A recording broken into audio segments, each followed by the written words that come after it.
All right, good morning, everybody, and welcome to your Never Stop Healing podcast.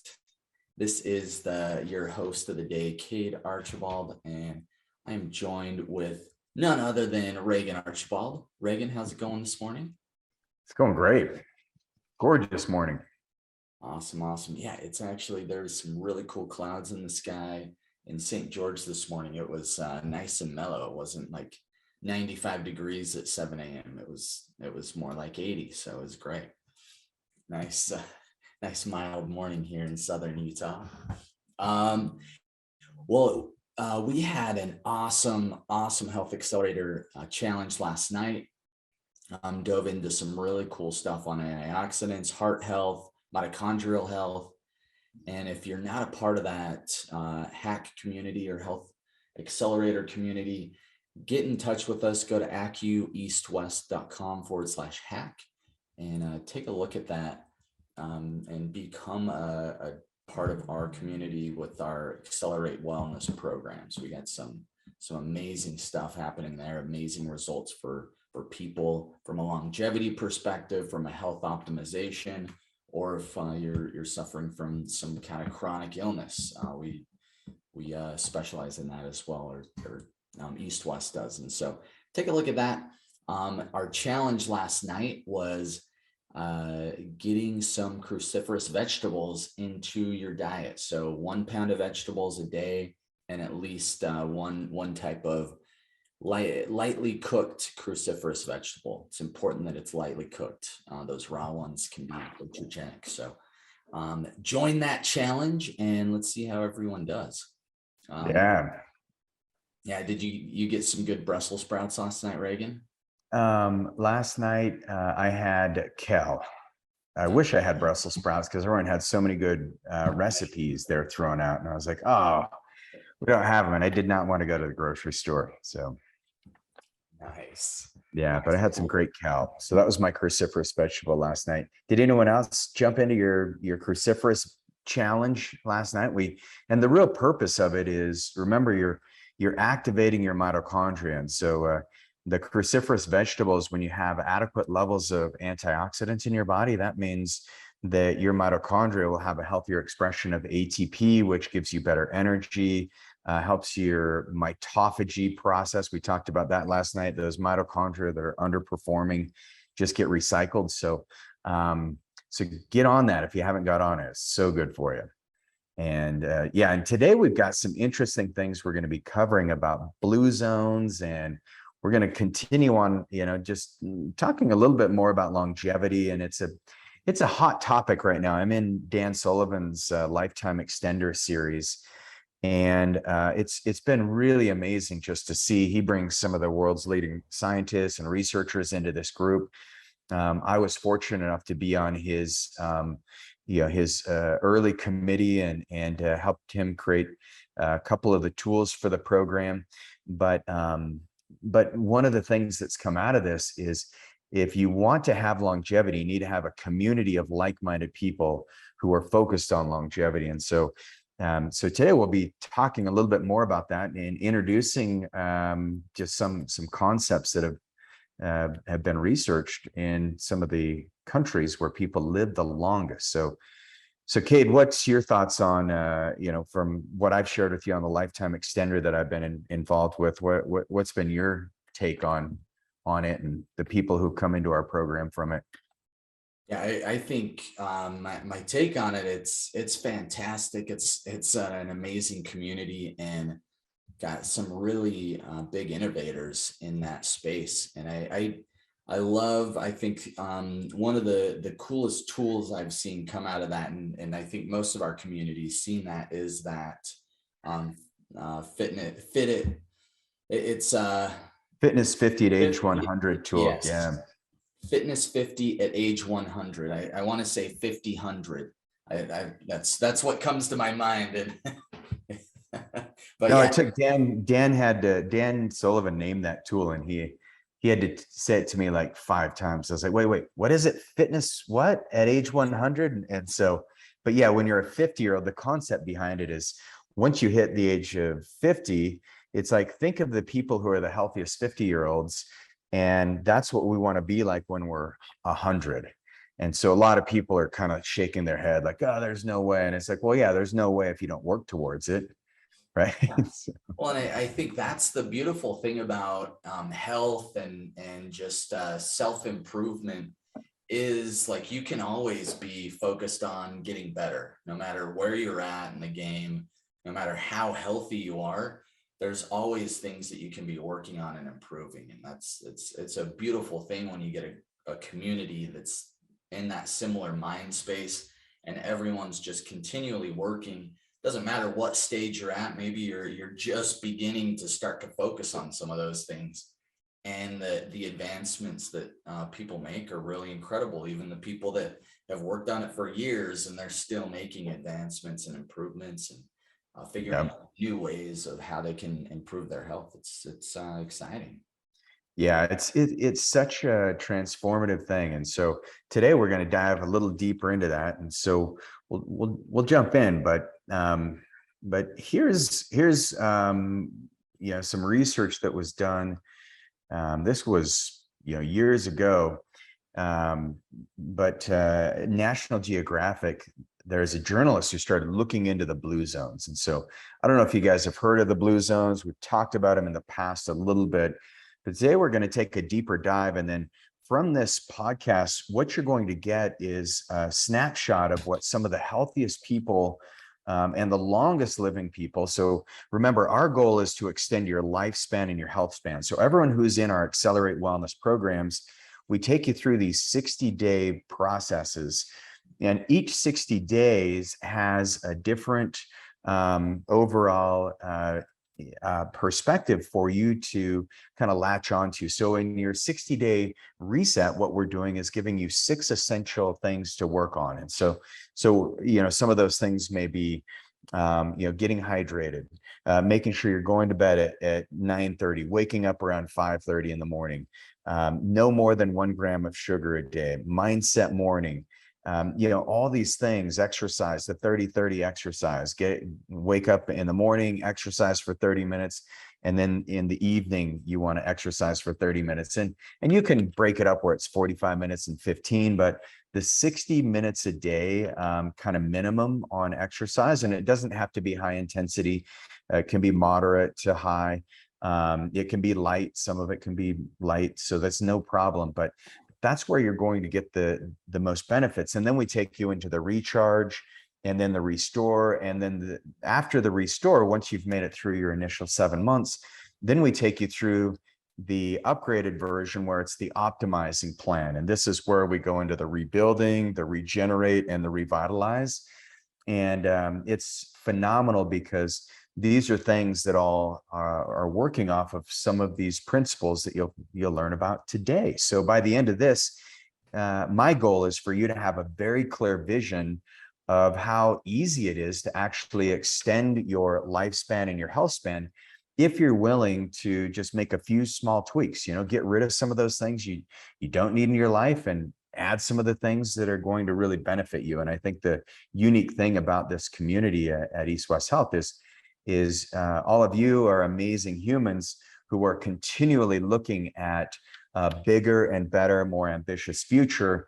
And you realize that the version of you in the past is an amazing person, but that life doesn't stop. We don't stop evolving, and you're always looking for that next level of health and vitality and being a more useful human, someone who adds more value to people's lives. And so hopefully today, what we can do for you is just put a little bit of fuel in your tank so that you can create and capture this amazing future for yourself. So Cade kind of started out the conversation talking about that Fitness 50 at age 100 tool that I helped create with Dan Sullivan from Strategic Coach.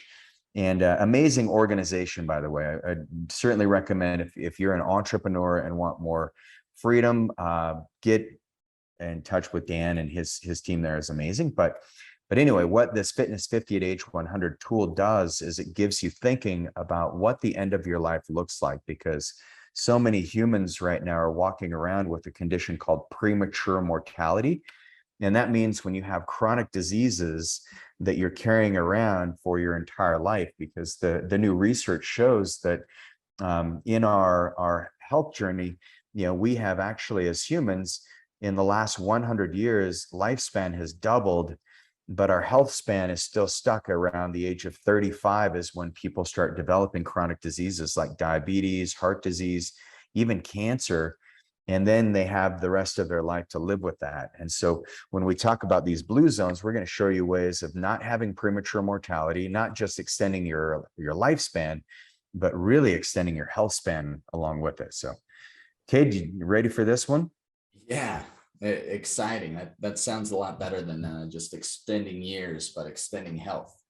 Yes. Yeah, that's the goal. And this is we'll give you some great secrets for it. So here's some of the things with the blue zones. Once again, this came out of National Geographic, big just breakthrough article like that was published over 15 years ago by Dan Buettner. And so they found that these blue zones are regions in the world where people live longer than normal in a higher density. And we're going to cover each one of these blue zones. One of them is actually here in the United States, Loma Linda in California. One's in Costa Rica, one's in Italy, one's in Japan, and one's in Greece. So let's jump in. So the first one is Loma Linda. And Loma Linda is an interesting blue zone because this is an area in California that has a large community of Seventh-day Adventists. And this is, Seventh-day Adventists have a pretty tight religious model that follows a vegetarian diet. They avoid alcoholic beverages. In a study of over 73,000 Seventh-day Adventists, they found that those who followed a vegetarian diet or a diet with significantly reduced meat consumption had a lower risk of mortality resulting from cardiovascular, renal, or endocrine conditions. And if you kind of look at that, some of the Seventh-day Adventists, a lot of it has to do with more caloric restriction as well. We know one of the fastest ways for longevity is some caloric restriction there. So pretty interesting. So Loma Linda. Kate, have you ever been to Loma Linda or been around that part of California? No, what part of California is it? That's why I was asking you. I don't know. I've never been there, but I want to go visit.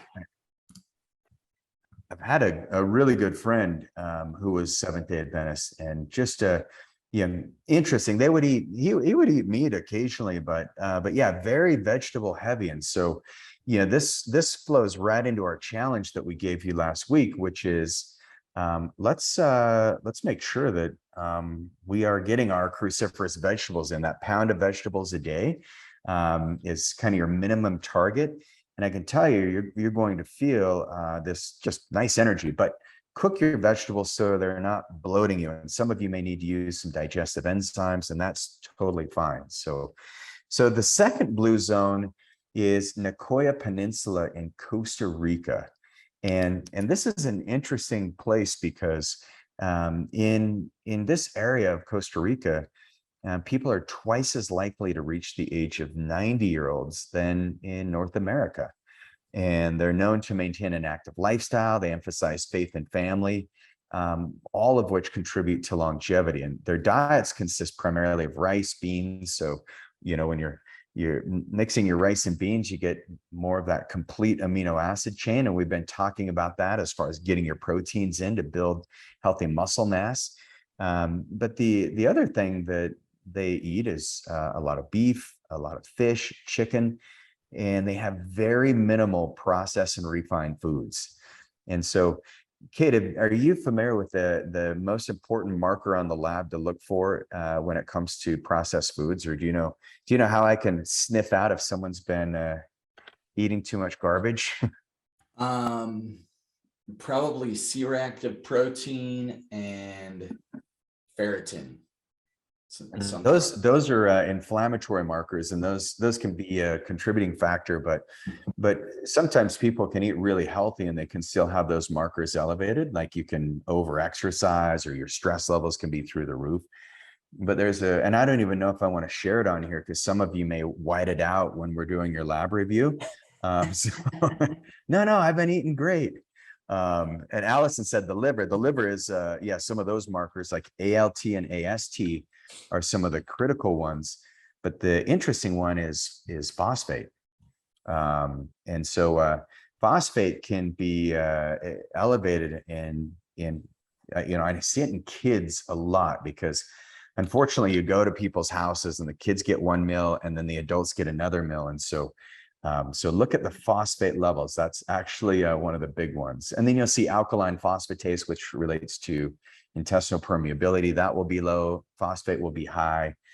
Or phosphate can even be low if you've eaten a bunch of like refined carbohydrates, if you eat too many of those. But typically it's high when you're eating artificial crap. So anyway, so they avoid that. And a lot of their beef, fish, and chicken in Costa Rica, it's not the agricultural complex like it is in the United States. Unfortunately, the majority of farming in the United States is still based on, let's feed our animals hormones, let's get them fattened up as quickly as possible.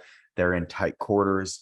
And so so one of the lessons I learned from this, because we're big fans of meat, Cade and I, we grew up on a cattle ranch, so we technically can't say anything bad about beef, but really, if you look at the science behind it, it's the source of the meats that really is we look at meat as medicine. And so some of the worst health of my life is when I went on a strictly vegetarian and even vegan diet.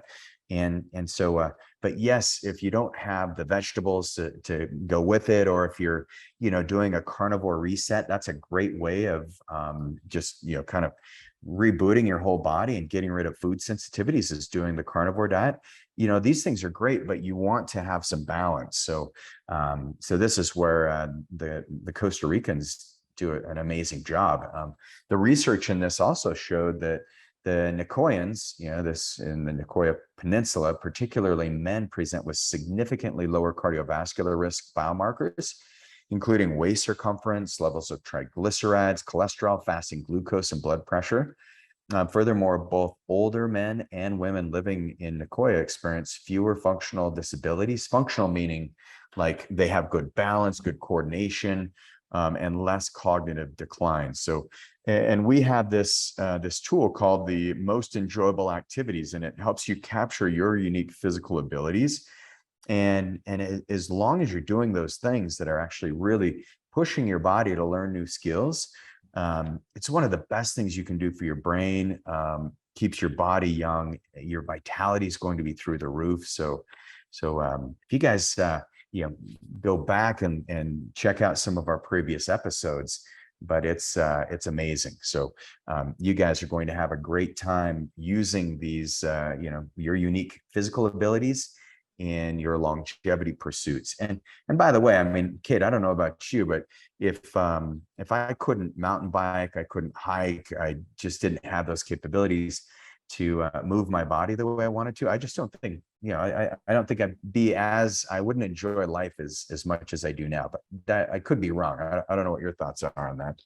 No, I think that's the whole point is, there's lots of different activities that make our lives more fulfilling. And I think that's a huge point, is those are a big part of our lives. And, maybe your activity isn't mountain biking out there. Maybe it's swimming, or just being able to go on walks and be active with your family. Those activities make life more enjoyable, more fulfilling. And so, yeah, I think you're exactly right there. Yeah, If I could go, surfing or boating, that would be a big bummer. Or snowboarding or mountain biking. totally. Those are, big stress relievers in my life. Yeah, I was just talking to a patient this week, and he was saying how grateful he was that he was able to actually, he's been coming in for neuropathy and for about 2 months, and he just said, I cannot believe the difference in my quality of life, because now I can walk, I can feel my feet again. And he says, I've lost weight. I can't remember the exact amount, but it's between 20 and 25 pounds. And he just had better energy, but he's doing the things he loves, and he's someone in his late 70s. So for those of you who feel like, oh, there's no way I can ever get back to the health of these Nicoyans. Maybe there is, maybe, we've seen it. So we beg to differ. So jump in there. I would dare argue it's more of a cultural thing rather than a geographic thing. It's just what's been kind of done there, and some of the resources are obviously a big part. But the cool thing about the world today is you can get those resources anywhere. At least you used to be able to get them a lot easier. But you can get them in your house from any part of the world, and so I think the possibilities are definitely there. Yeah, certainly. So Italy is the next one. Sardinia is an Italian island, and if you look at it, it's just located right in the Mediterranean Sea there. This population is very active. So physical activities are natural in their day-to-day routine. They're known to walk significant distances through hilly terrain that promotes heart and bone health, great for balance, great for coordination. And as they're walking, there is a lot of communication. And if you've ever been to Italy, it is one of the most social places that I've ever been. Like, people are they're just thrilled. They're excited to be alive. And it's, so I think that has a lot to do with it. The diet in Sardinia, Italy, mostly plant-based. In Italy, they all have their own pasta that they locally grow, and they have their own way of using it. They have their own olive oil. They have their own wine. It's pretty interesting. But the big breakthrough that I got when I was researching this is, in Sardinia, the biggest thing that they have are these strong interpersonal relationships. And that's been shown more than almost anything to contribute to mental and physical well-being. So a great place there. All right, Greece. Now this, my mother-in-law actually just got back from Greece, and so it's just phenomenal. But there's a little island in Greece, and I think there's thousands of islands there, but it's called Cade. And there's about 8,000 people that live on this island, and it's in the Aegean Sea. And these people live very long, and they report some of the reasons why they live long. It goes back to a lot of socializing, and I think this is fun. We had a party at our house on Sunday and had some couples over and their kids, and I think socializing is something that it's easy to kind of dismiss and to not make that a priority in life. I don't know how it is in your house, Cade, but in ours, it's like it's finally where I'm like, we should invite some friends over, and then we kind of have some social activities. But do you guys have like a cadence, like a Tuesday night chess match or anything like that with friends or people around you? What's been fun with football season starting. So we're like a block and a half from the high school here, and so every Friday night we have some friends come over that their girls are cheerleaders at the football game. Obviously Jace has to go to the football game, so we all kind of hang out, socialize, and then we'll go to the football game every Friday night, and that's been really fun, at least for the home games. And so that's one of those socializing things that's been great, I think, for the kids. I think those big events create a lot of a social connection for everyone. It was, Yeah. I remember back in 2020 when it was like, oh, we might not have a school year, might not have a football season. And they ended up having it, and literally that stadium was like packed because that was the only activity that like people were doing and was like on.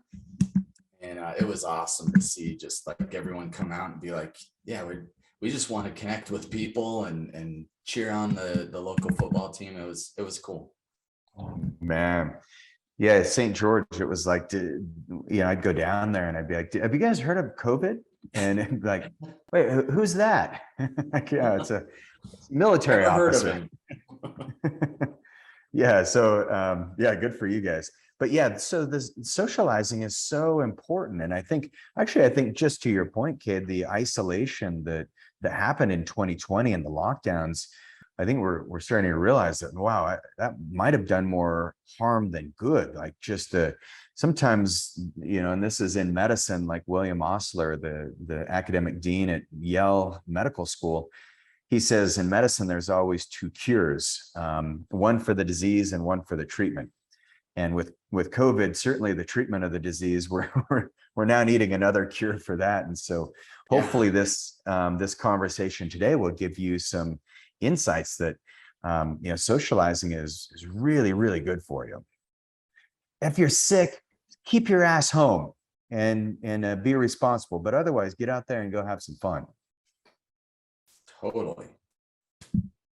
But yeah, this is what they do in Greece. They get together, and the beautiful thing is they remain physically active well into their 80s and 90s. So remember, if you have these goals of what you want to be doing in the last decade of your life, you want to be looking in reverse. And one of the policies that we have here is we don't want any death by surprises. That's why we run some very in-depth labs. That's why we're constantly working on lifestyle and refining that and helping you improve every single month in your programs.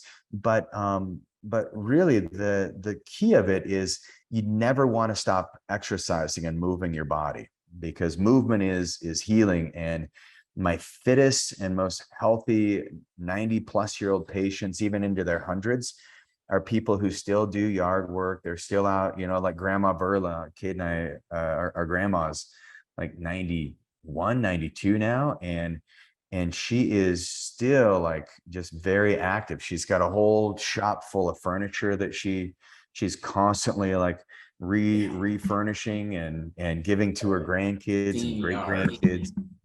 Her yard is amazing. Yeah, I'll be seeing her on Sunday, so I'm excited. Nice. But yeah, so these are just some simple things. So this is why we have our 30-30 policy. So if you get used to exercising twice a day, then it's just like habit. You wake up in the morning and the first thing you do is you go exercise. And then in the evening after dinner, you just get outside and you exercise. And exercise is a strong word in the evening, but you do something enjoyable. Last night, we took the motorcycle out and then we went to the golf range and hit a bucket of balls with the boys. And it was just so fun being outside, but that's physical activity, right? So, all right. So one study with the people in Greece, the study, they investigated the longevity of the Ukrainians. That's Icaria is where they're from. They demonstrated that approximately 6 out of 10 individuals over the age of 90 participated in regular physical activities, including walking and other moderate intense activities. And if you look at the United States, the individuals over the age of 90 that are doing this, it's below 10%. Most of them are in nursing homes, just being kind of dragged along through the end of their life. So we don't want that to be any of us here. Okinawa. Now, Japan is probably the most celebrated country for their longevity. And I think I was having a conversation with my son Jonah about this yesterday, because he was studying about hunters and gatherers in one of his classes in school. And, talking about how we went from hunters and gatherers to the, agricultural era. And then I was talking about the population decline and how big of a threat that is to, not only Japan, but other countries like European countries, the United States. China is probably the country that will see the biggest population collapse in the next 3 decades. But Japan, one of the things that they've done is, they've, even before there was any regenerative medicine there, but Japan in Okinawa specifically has been known to be the home of the oldest living women on Earth. And these Okinawans, they live well into their 80s and beyond. And they don't have the crippling illnesses. Like arthritis is just not common there. You don't see osteoporosis. And so it's pretty interesting because they also have far lower rates of cardiovascular disease and cancer compared to the rest of Japan and the United States. So Okinawa is the place to be if you're a woman and if you're in that culture.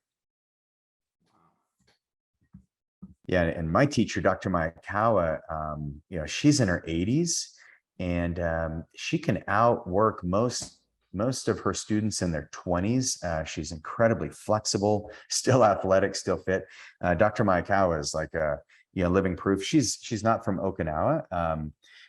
She's from outside of Tokyo, but she brought in a lot of that lifestyle. So in Japan, that when they went through their big economic, kind of breakthrough after World War II, what happened is they started to, really put a lot of emphasis on building their economy back.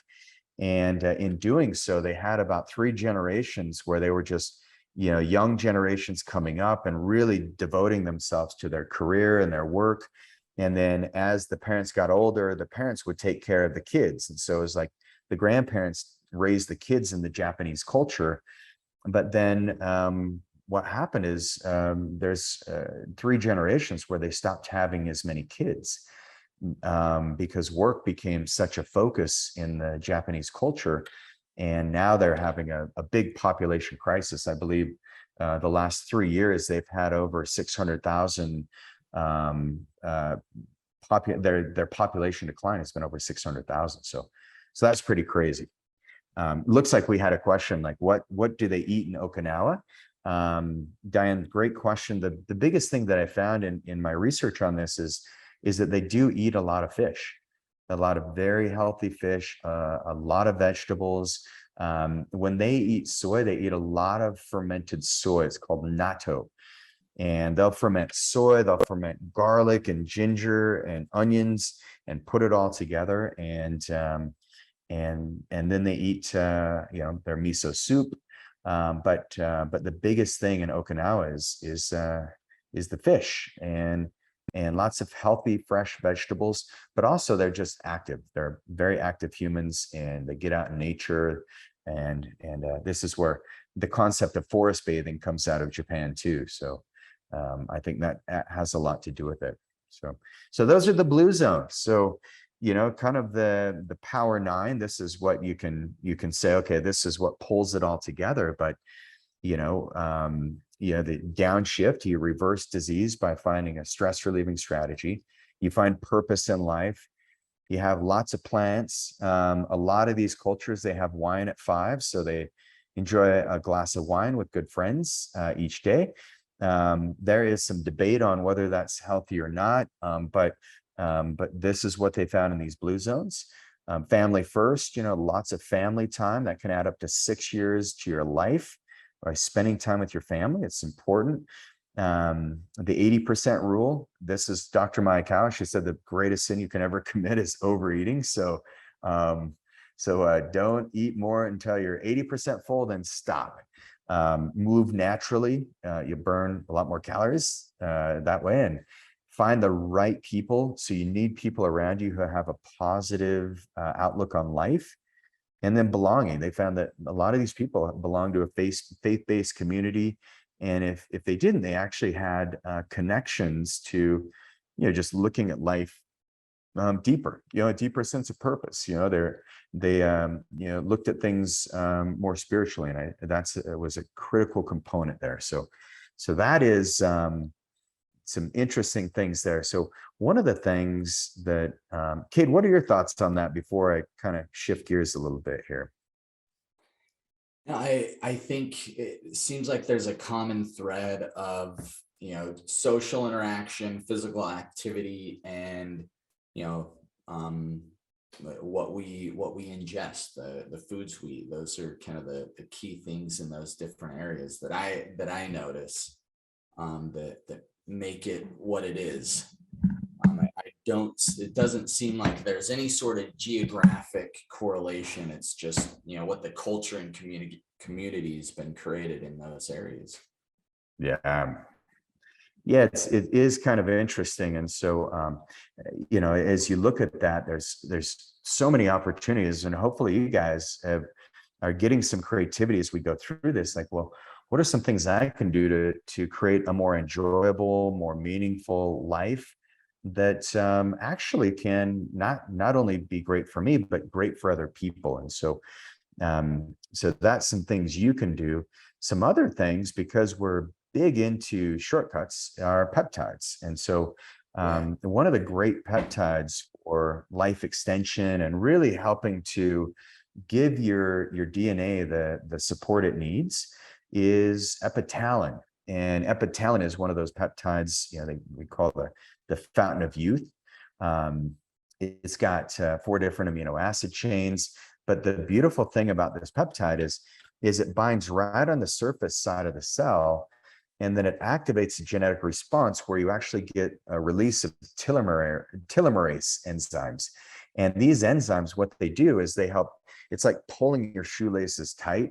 And, that's what you want in your DNA. You want all those, if you think of that double helix, you want to make sure that structure is tight. It's just like, if you're driving a Porsche and the engine is kind of wobbly, you're not going to have a lot of confidence in it. And eventually it's going to break. But you get in most Porsches, and I've not been in that many, by the way, but the ones I have been in, the engine is just so tight. It just feels like, man, everything feels really good in it.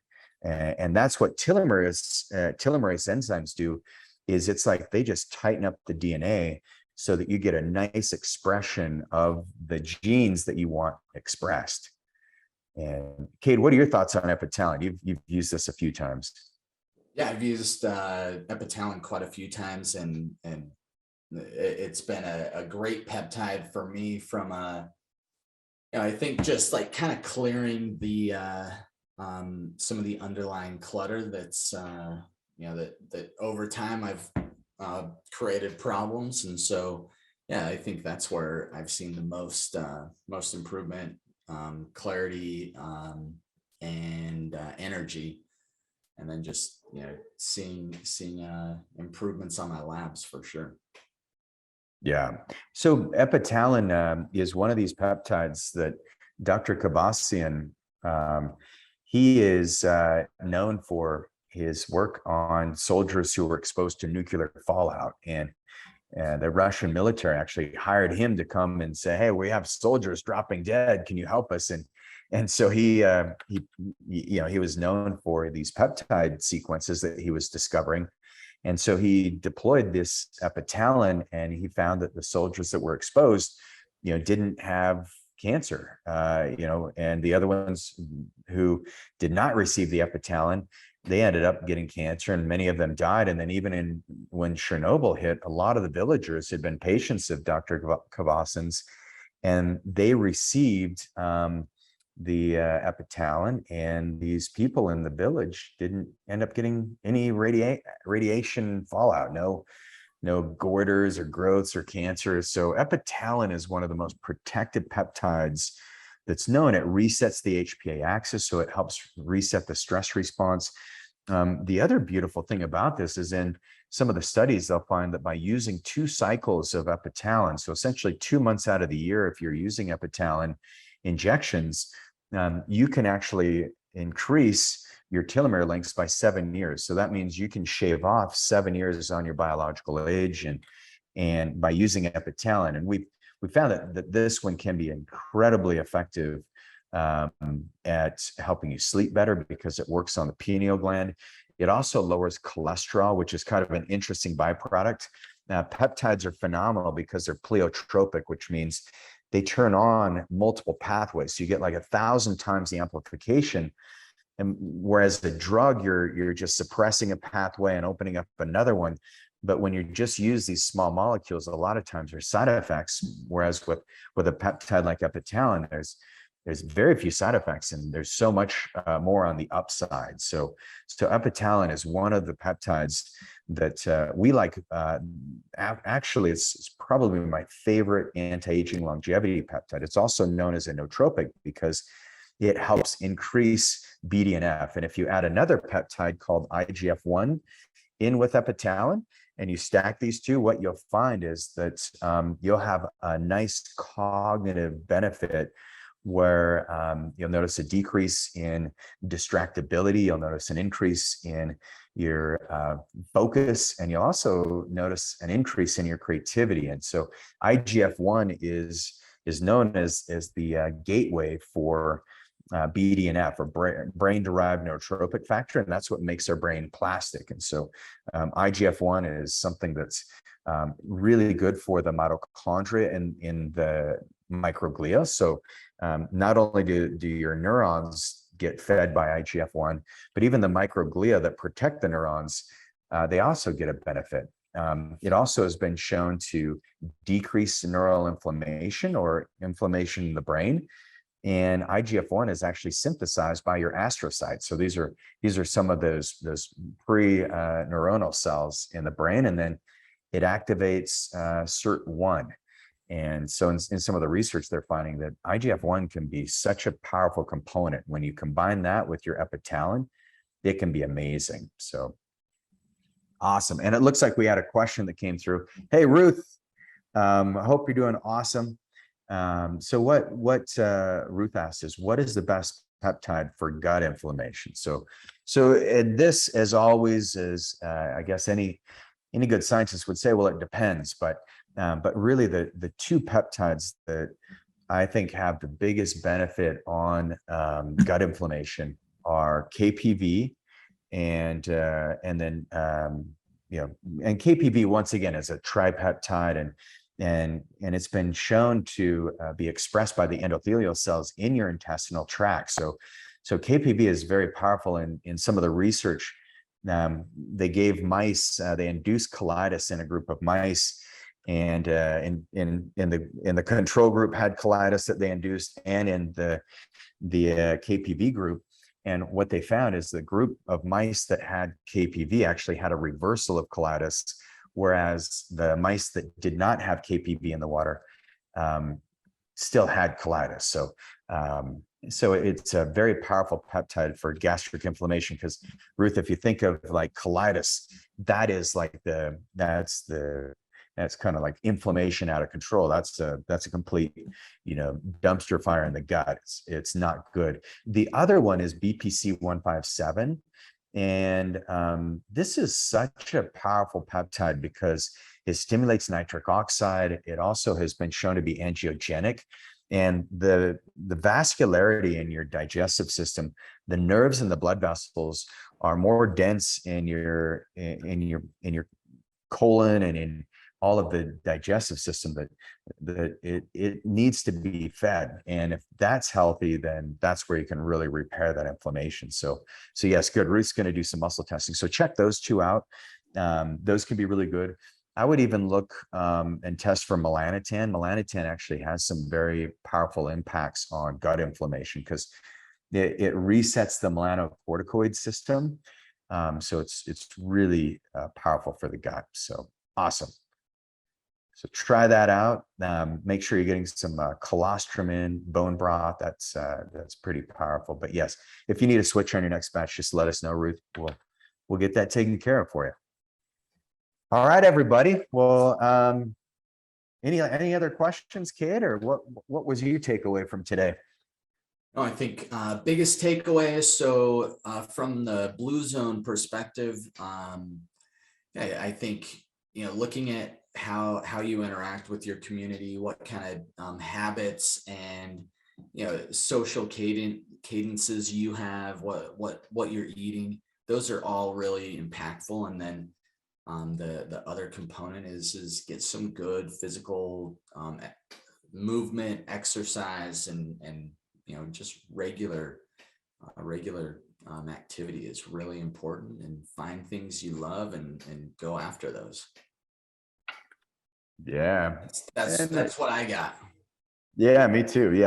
Yeah, get those relationships, have some fun, and enjoy your time, everybody. So we will see you next week. Really appreciate everyone being on, and we'll talk soon. Go live a long, healthy, robust, enjoyable, purposeful, meaningful life. Love it. Bye-bye. We'll see everybody.